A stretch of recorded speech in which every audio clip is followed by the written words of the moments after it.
ఎవరి గతి ఎటులున్నదో ఈశ్వరునికెరుక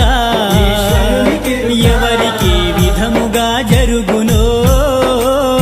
పరమాత్మకెరుక ఎవరి గతి ఎటులున్నదో ఈశ్వరునికెరుక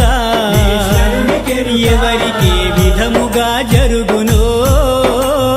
పరమాత్మకెరుక ఎవరి స్థితి ఎటులున్నదో